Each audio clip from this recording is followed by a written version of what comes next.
Na alvorada do tempo e do espaço, criaram-se as condições para construir o mundo a que chamamos casa. O globo, majestoso e vulnerável, que a ignorância dos homens ameaça destruir. Nunca foi tão urgente compreender a Terra, decifrar as suas dinâmicas, respeitar o seu equilíbrio. O berço da espécie humana e de toda a vida que se conhece é majestoso e vulnerável. É feito de massa e de tempo que escapam aos nossos sentidos. Saber como tudo começou leva-nos ao início do Sistema Solar e à pergunta primordial.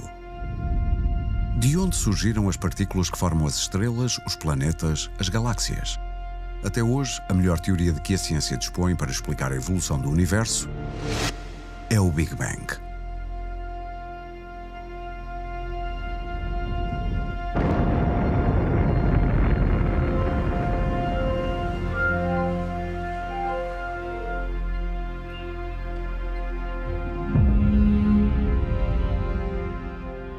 Nós ainda não sabemos o que é que foi o início do universo. Para isso precisamos que a ciência também evolua muito mais. Ainda não conhecemos esse ponto zero, mas onde é que começa esta história? Começa nos 0,0000042 segundo. Porque desde o zero até este 0,00001, a física ainda não consegue lá chegar. Estamos à espera da física que junte de uma maneira harmoniosa a gravidade, a relatividade e a quântica para percebermos o que foi a origem do universo, o que foi essa criação do universo.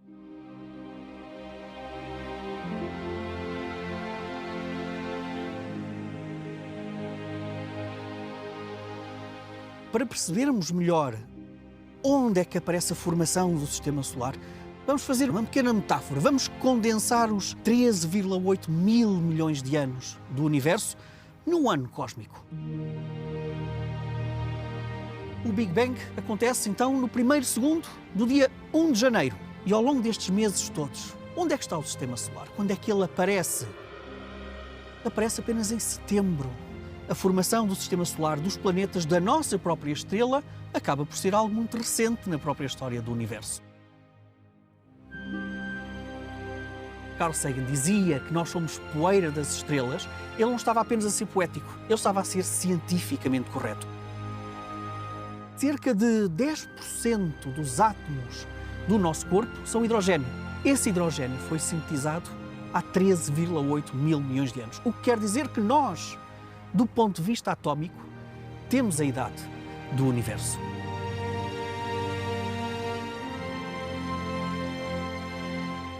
O registro da idade do universo no nosso corpo parece tão improvável como o mistério da vida na Terra.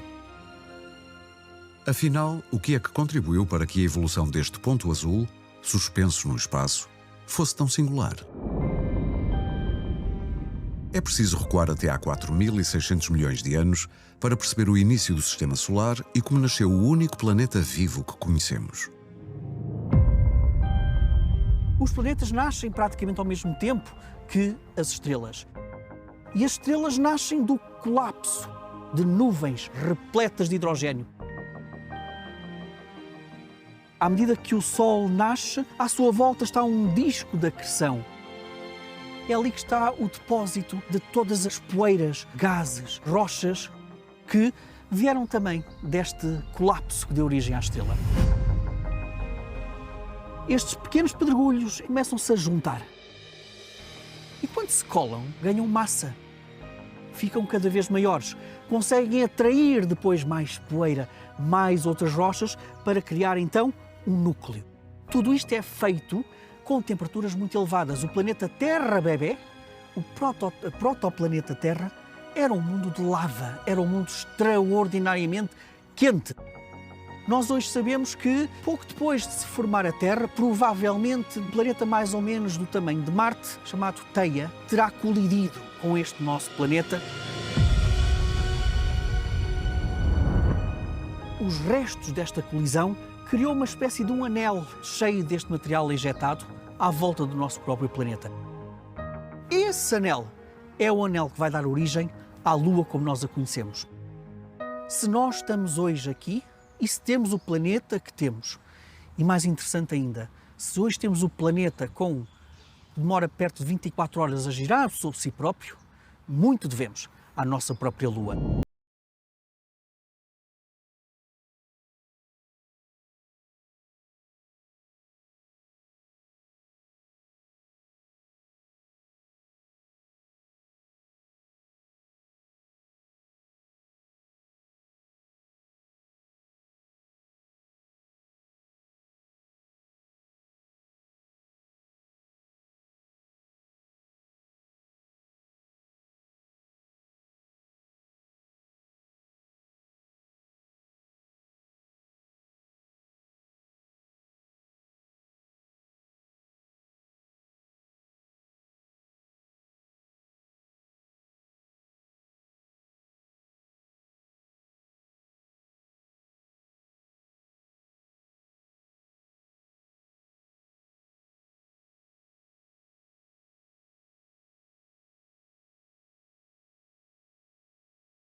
O arrefecimento do planeta contribui para passar de um estado em que o planeta estava muito quente e muito vigoroso, mais parecido com Vênus, para um estado em que a superfície começa como a congelar em grandes placas tectónicas.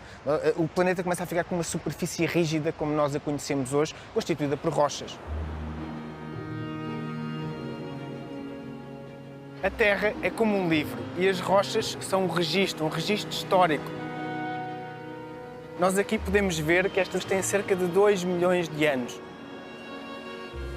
E contam uma história. Nós temos sedimentos mais continentais, temos sedimentos marinhos com fósseis que mostram que a Terra esteve sempre a mudar. O nível do mar, por exemplo, esteve mais alto, invadiu a Terra, temos os depósitos marinhos. Temos as regressões e os eventos tectónicos que levantam toda esta rocha. E isto fica tudo registado nestas camadas que nós vemos de diferentes cores, amarelas, arenitos, calcários, com fósseis, temos pegadas de dinossauros aqui nesta zona. Toda esta zona conta-nos uma história muito completa daquilo que é a história da Terra.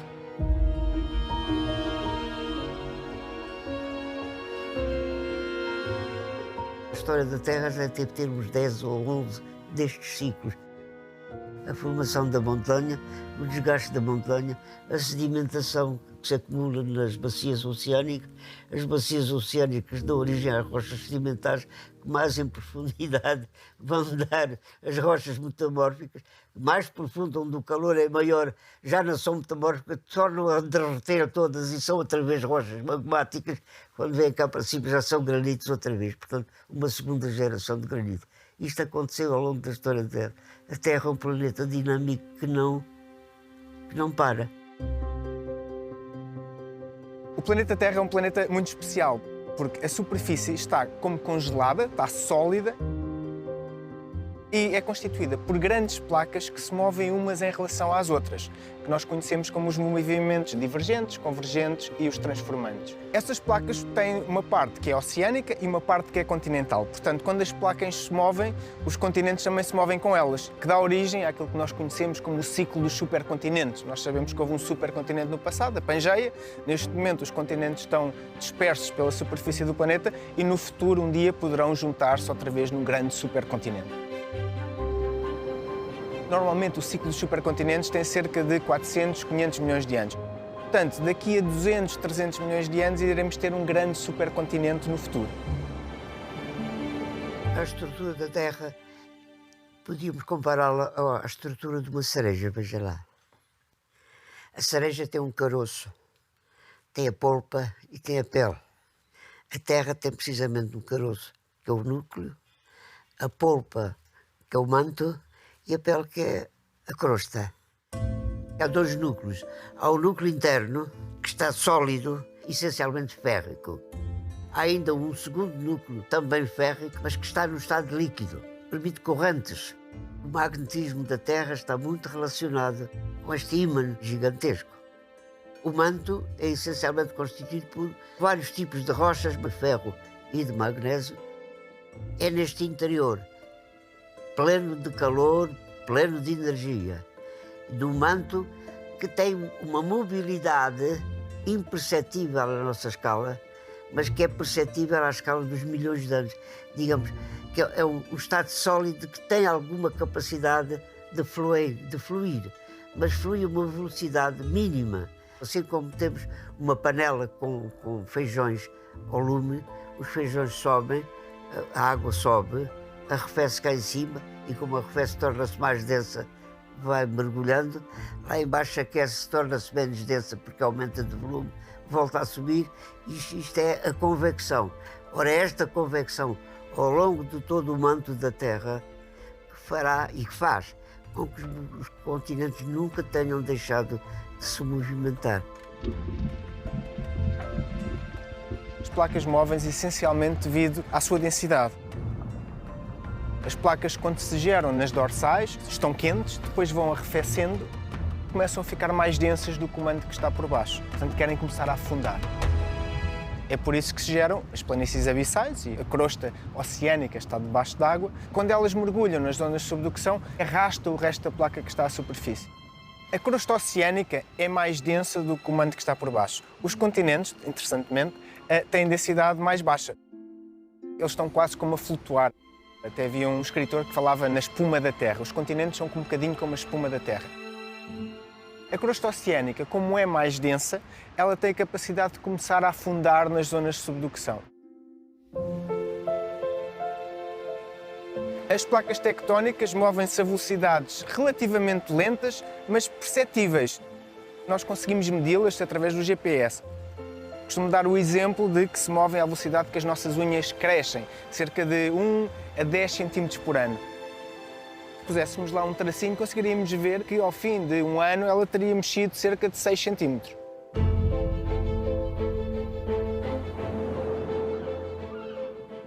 A teoria tectónica de placas, para além de nos explicar como é que evolui a parte mais superficial do planeta Terra, tem a vantagem de nos dar também uma explicação consistente acerca da formação e da evolução das grandes cordilheiras montanhosas nas áreas continentais. A crosta continental é uma crosta relativamente leve, menos densa, pouco densa, e que não se afunda no manto. Ela é menos densa, é mais leve, é um pouco como uma cortiça quando comparada com a água. Portanto, não há forma de se afundar. O que significa que quando as duas placas com litosfera continental convergem, uma com a outra, não ocorre subducção, que existe quando temos litosfera oceânica, ocorre antes colisão, e é nestas condições, é neste tipo de contexto que se formam as grandes cordilheiras montanhosas. Disto resultou, ou está a resultar ainda, a formação das grandes montanhas que constituem a orogenia alpina, em Marrocos o Atlas, o Rif, a Cordilheira Bética no sul de Espanha, os Pirineus, os Alpes Dináricos, os Balcãs, o Cáucaso, o Himalaia, que é a maior cordilheira da Terra na atualidade. As regiões montanhosas, estas que falei, elas têm a particularidade de ser, ao mesmo tempo, as regiões onde temos mais erosão, ou seja, o funcionamento dos processos de geodinâmica externa, que incluem a ação da água líquida, da água sólida, no caso dos glaciares também, e do vento. Basicamente, estes são os principais agentes erosivos. Ela tem tendência, a erosão, a ser tanto mais acentuada quanto mais energia tem o relevo. Há um ditado que diz que a natureza tende a ser plana. O processo de evolução normal dos relevos é na tendência que as áreas mais altas sejam progressivamente eliminadas por erosão. Quanto mais alto o relevo, mais acentuada é a erosão, e para que os produtos dessa erosão se acumulem nas áreas mais baixas, que por essa via também começam a encher um pouco e a aproximar-se em termos de volumes de relevos com as áreas mais altas. O relevo tem tendência a ficar cada vez mais aplanado. No final, o processo nunca se completa porque há sistematicamente processos de reanimação e de reformação, se quisermos, de relevos positivos. A dinâmica da Terra tem um efeito colateral que é a deformação e da sismicidade. A sismicidade, no fundo, resulta deste movimento das placas. As placas são rígidas e o seu movimento é perceptível nas zonas de fronteiras de placas. É nas zonas de fronteiras de placas onde ocorrem a maior parte dos sismos. Nos sítios onde as placas estão a afastar-se, há muitos sismos, como no caso dos Açores, mas têm uma magnitude baixa a moderada.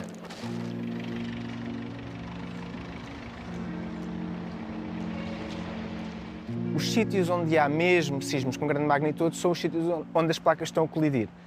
Quando as placas colidem, este processo gera grandes tensões que são libertadas sob a forma de sismos.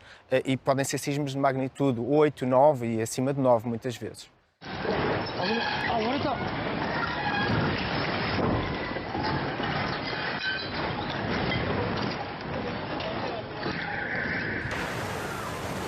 Os sismos são o resultado da dinâmica do planeta, dessa perpétua e irrequieta atividade tectónica que permite à Terra estar em constante regeneração. Cabe ao homem saber reconhecer as regiões de maior risco e ter presente que a magnitude sísmica também depende do tipo de interação que existe entre placas. Quando as placas se afastam, geram um tipo de sismos, que são os distensivos, que normalmente têm uma magnitude média, moderada. Quando as placas convergem, podem gerar sismos de grande magnitude, chamados sismos compressivos. Por vezes, as placas passam uma pela outra, são os chamados sismos transformantes, ou das falhas transformantes, que também podem ter uma magnitude média relativamente alta.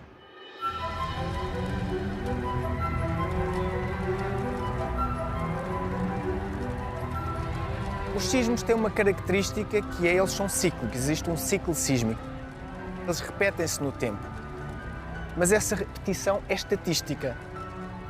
Nós sabemos muitas vezes dizer onde é que vai haver sismos, que magnitude é que eles vão ter, não conseguimos dizer exatamente quando. Normalmente as pessoas têm uma memória coletiva do sismo, e houve um sismo em 1531, um sismo em 1755 e um sismo em 1969. Que dá origem a uma ideia de que há sismos de 200 em 200 anos. Mas isso é mesmo só a percepção. Nós sabemos que só no século XX houve cerca de 3 sismos com magnitude 8 ao largo da costa portuguesa, entre os Açores e Gibraltar. Portanto, há sismos com grande magnitude na nossa margem, com bastante regularidade.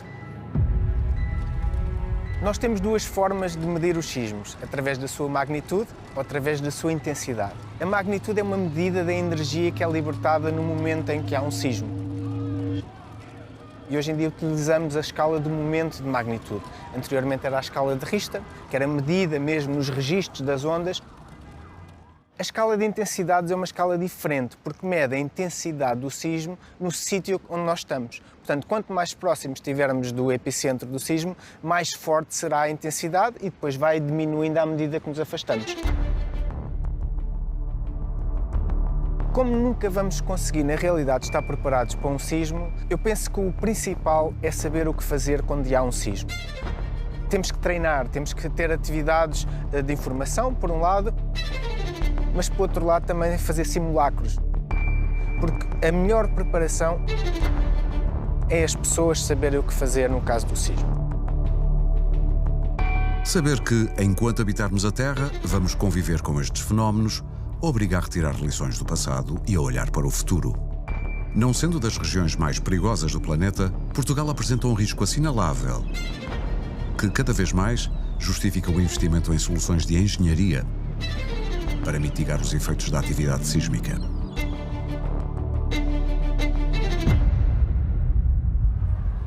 Uma forma de mitigar o efeito dos sismos, uma mais radical, seria não habitar as zonas sísmicas.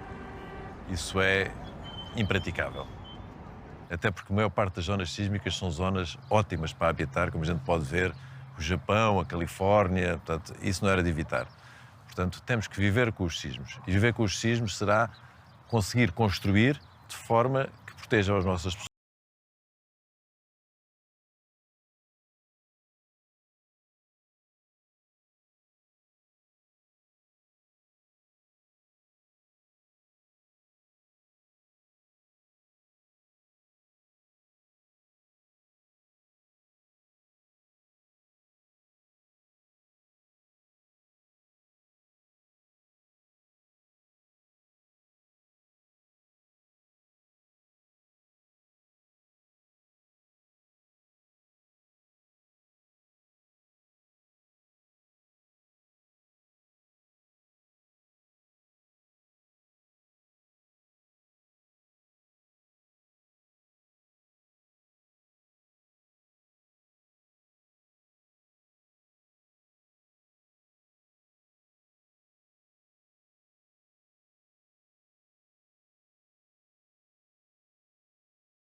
Mais deformáveis, digamos assim, aqueles que produzem maiores amplificações e que são eventualmente piores do ponto de vista sísmico, são os solos muito deformáveis existentes nos leitos do rio.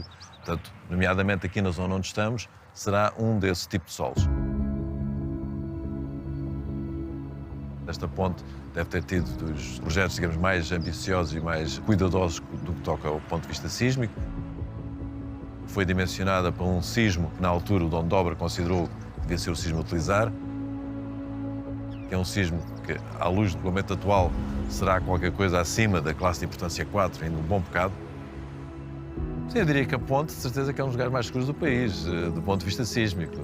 Não sugiro que as pessoas venham a correr para a ponte se houver um sismo, portanto, não dá tempo para cá chegar, mas na realidade é de certeza um dos pontos mais seguros do país.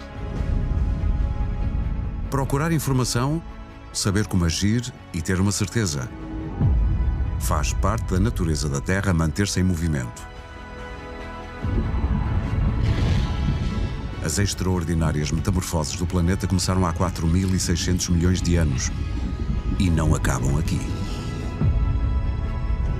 A Terra ainda vai ter uns 5.000 milhões de anos para evoluir. O Sol um dia vai crescer, vai se transformar numa gigante vermelha.